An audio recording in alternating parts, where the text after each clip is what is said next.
بلى من أسلم وجهه لله وهو محسن فله أجره عند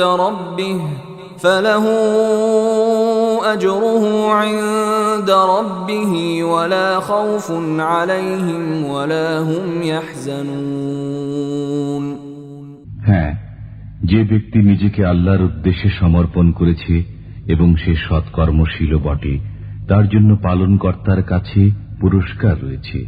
তাদের ভয় নেই এবং তারা চিন্তিতও হবে না। Finally, ayah number 112 for the day.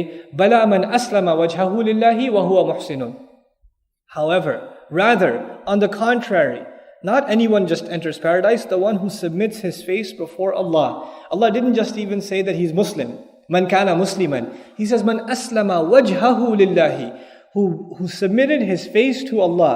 Now submitting the face to Allah, you know what that's an image of? It's an image of sajda. The imagery in the ayah is that of sajda.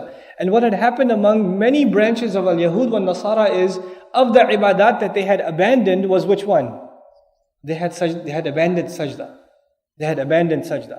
Very few denominations among them still have sajda. They still do. Some Jesuits do. Some clans of the Christians in Israel, for example, have sajda. Some Orthodox branches of Judaism still have sajda. But the vast majority of them don't have sajda anymore. The first thing Allah calls them to is sajda. Bala man aslama wajhahu lillahi. And obviously when you say that, who's left in the immediate vicinity? Only the Muslims. The other thing here is face.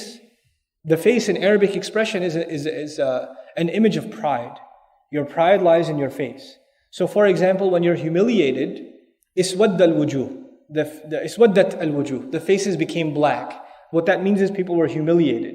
Yasumunakum, they were blackening your faces. In Arabic it implies for Bani Israel that Fir'aun used to humiliate you. They used to blacken your faces. Now here Allah says, man aslama wajhahu, who submitted their face also implies whoever submitted their ego, whoever submitted their pride, whoever gave up their self-interest before Allah. That's a Muslim. That's the one who submitted themselves before Allah. Why was pride important to mention? Because that was the thing keeping them from coming to Islam. Because it was too much a demand on their pride that they would accept an Arab as a messenger. So bala man aslama wajhahu lillah wa huwa muhsinun, while he excels. In other words, the word muhsin here, implying the messenger's definition, sallallahu alaihi wasallam, an ta'bud Allah ka'annaka tarahu, right? That you worship Allah as though you see Him. Acknowledging that the only way one can give up their pride is when they acknowledge all the time the presence of Allah. Because when you compare yourself to the greatness of Allah, obviously you'll bring your ego down. When you're not conscious of Allah, obviously your ego will get inflated. So who's the only one who'll be able to truly submit their face to Allah? وَهُوَ muhsin, the one who reaches the state of ihsan, the one who excels. فَلَهُ أَجْرُهُ عِنْدَ رَبِّهِ, then he alone, he exclusively will have his reward, his compensation with his master. وَلَا خَوْفٌ عَلَيْهِمْ وَلَا هُمْ يَحْزَنُونَ, and no fear will be upon them, nor will they be the ones to grieve. The ayah went from singular to plural immediately. The first part was, فَلَهُ أَجْرُهُ عِنْدَ رَبِّهِ, he will have his reward with his master. Then he says, وَلَا خَوْفٌ عَلَيْهِمْ وَلَا هُمْ يَحْزَنُونَ. This is a beautiful transition. In dunya, you may be alone in your efforts. You may be alone in coming to Islam. And of course, the Bani Israel, they didn't come to Islam in groups. They came one by one, so they might stand alone. But when they come into the community of believers, they're not alone, they are plural. And their reward, on Judgment Day, the reward, by the way, is individual. كُلُّهُمْ آتِيهِ يَوْمَ الْقِيَامَةِ فَرْدًا. But when we make it into paradise, we're together. فَلَهُمْ أَجْرُهُمْ عِنْدَ رَبِّهِمْ.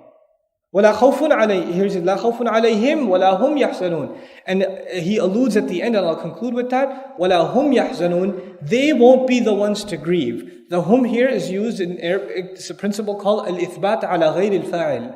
It's alluding to other than them grieving. In other words, Allah said it in a way that, to say it in English would be, it won't be they that'll be grieving.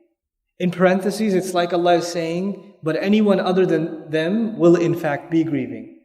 They will be the ones to grieve. So Allah alluded to that, so in the end they get the point. Save yourself a lot of grief. and submit your face before Allah. May Allah make us of those who count among those who give their face, they submit their face before Allah and their pride before Allah. And may Allah include all of us among the muhsineen. Barakallahu li wa lakum fil Qur'an al-Hakim wa nafa'ni wa iyyakum bil ayati wa dhikr al-Hakim. Assalamu alaikum wa rahmatullah.